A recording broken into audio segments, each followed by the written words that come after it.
조합제TV 시청자 여러분 안녕하십니까. 2019년 11월 5일 오후 3시입니다. 요사이 문재인 정권이 갑자기 아베 정부 앞에서 작아지는 모습입니다. 이른바 지소미아라고 불리는 한일군사정보보호협정을 파기할 때까지만 하더라도 호기롭게 나갔습니다.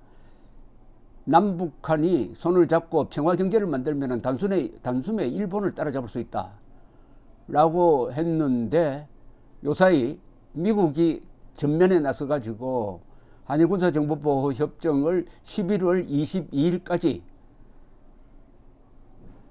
파기 결정을 철회하라 라는 요구를 노골적으로 하면서, 만약 파기하면 이것은 미국의 안보 이익에 반대되는 것이다. 안보 이익을 해치는 것이다. 그리고 동북아의 평화와 안정을 위협하는 것이 된다. 문재인 대통령이 상황을 오판했다. 이렇게 나오고 있습니다. 그러니까 체면을 살리기 위해서는 일본으로부터 자그마한 양보라도 받으면 거기에 대한 대가로서 협정 파기를 철회할 수 있는 것처럼 일본에 접근하고 있는데, 일본의 태도가 냉담합니다. 최근에 아베 수상과 짧은 11분 정도의 만남을 가졌지만은 아베 측의 입장이 바뀌었다는 인상은 없습니다. 아베 측의 입장은 간단합니다. 국가 간의 약속을 지켜라. 1965년의 한일 청구권 협정을 지켜야 된다. 그 말은 징용공 배상 판결은 협정에 위반되므로 일본으로서는 받아들일 수 없다.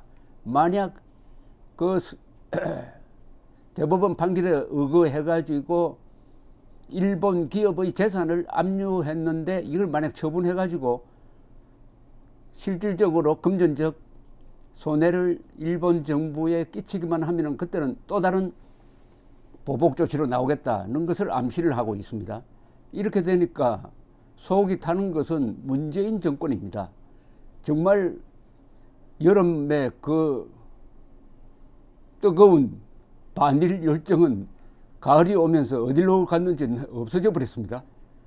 반일 선동, 죽창가, 적폐, 친일 분자, 이적 세력 이렇게 몰아붙이면서 문재인 정권의 반일 드라이브를 지지하지 않는 사람들까지, 않는 국민들까지 적대 세력으로 몰아가던, 그리고 노 아베 노 자편이라고 외쳤던 그 목소리는 지금 다 어디 갔습니까? 아주 초라한 모습이 되고 말았습니다. 문재인 정부로 하여금 이렇게 약하게 만든 것은 국제사회의 힘이죠. 국제사회에서는 뭐가 통용되느냐? 국력이 통용될 뿐입니다. 그런데 그 국력 안에는 동맹국의 힘도 같이 포함되어 있습니다. 한미동맹이 있으면은 다른 나라가 보기에는 한국과 미국이 결합된 힘으로 보는 겁니다. 얼마나 근사합니까?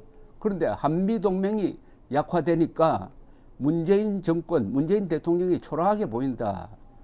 그런데 이것도 어떻게 보면은 문재인 정권의 책임도 있지만은 사실은 김명수 대법원장의 책임이 더 큽니다.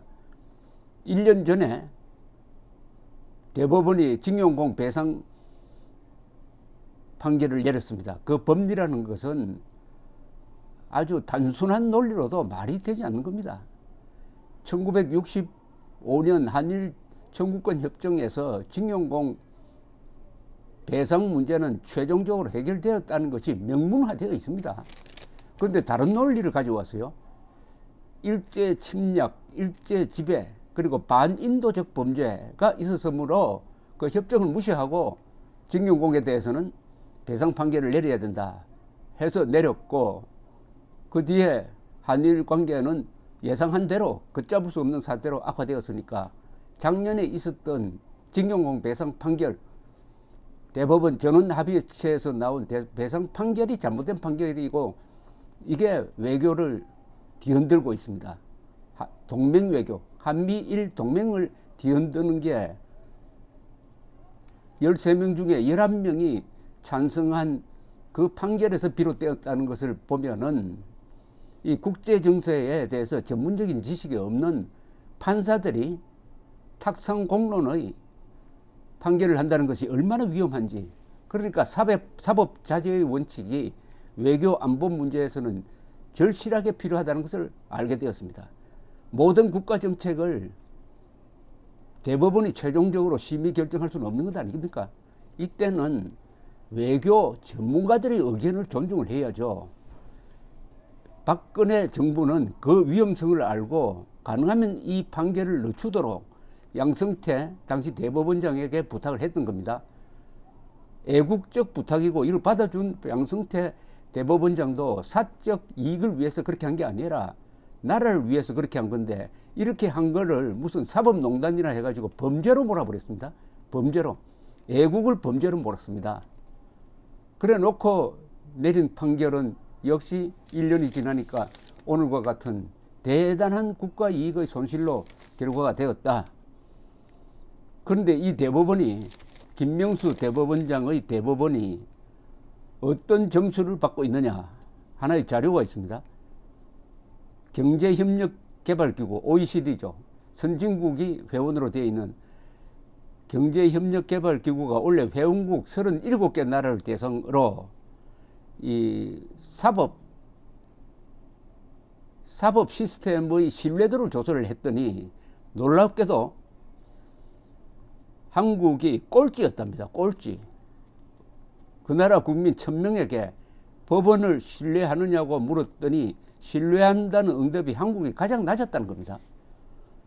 그럴 수밖에 없는 것이, 이런 정치적 판결을 하는, 외교를 어렵게 하는 판결을 하는 김명수 대법원, 그리고 그런 판사들을 누가 믿습니까? 이건 너무나 당연한 조사인데 이게 이제 초안이 되어서 회람을 하는 모양이죠. 그러니까 대법원이 발칵 뒤집혀졌답니다. 오늘 조선일보 보도에 따르면은. 그래서 어떻게든지 한국의 순위를, 꼴찌 순위를 빼야 된다, 이렇게 하면은 사법부가 먹칠을 하게 된다, 이렇게 해가지고 외교부를 통해서 OECD 본부 측에 이의를 제기를 했는데, 이 제기의 핵심은 설문 문항이 정확하지 않다.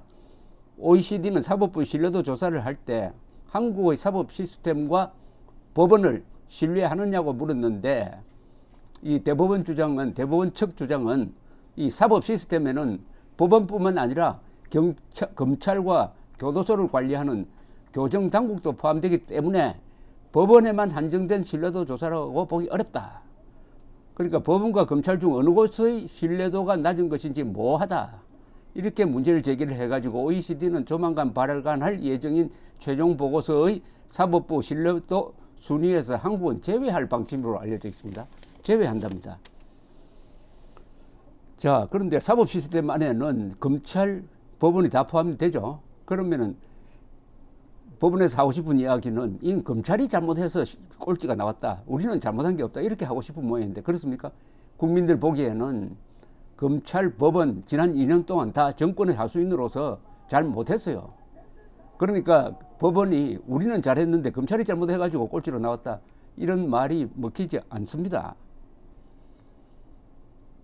그런데 한번 생각해 보십시오. 취임 이후 2017년 9월 이 양승태 대법원장에 이어서 김명수 대법원장이 취임한 이후에 일종의 운동장이 되고 말았습니다. 법원이 운동장이 되고 말았습니다.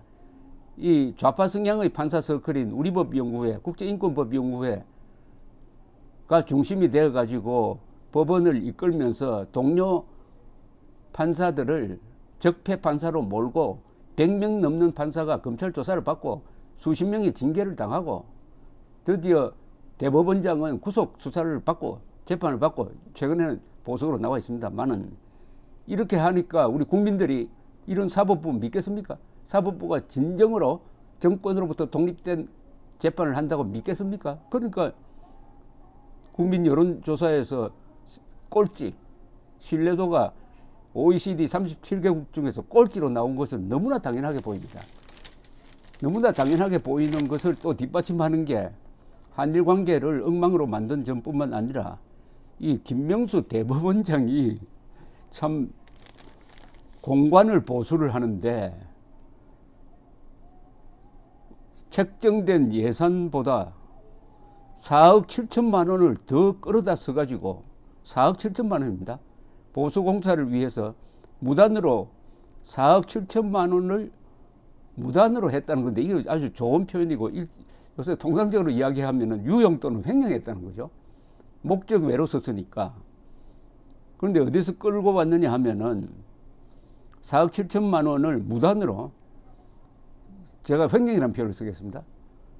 횡령해서, 유용 또는 횡령해서 썼는데 그 중에 2억 7,875만 원은 재판의 공정성 향상을 위한 사실심 충실화 예산이었는데 이걸 끌어들였으니까 재판을 충실하게 한다는 데 대해서 돈을 쓰는 것보다는 김명수 대법원장이 머무는 건물을 호화롭게 만드는데 불법적으로 돈을 빼내었다. 이게 감사원 조사로 밝혀졌답니다. 그런데 지금 1980년에 신축된 서울 함남동 대법원장 공간은 2층짜리 단독주택입니다.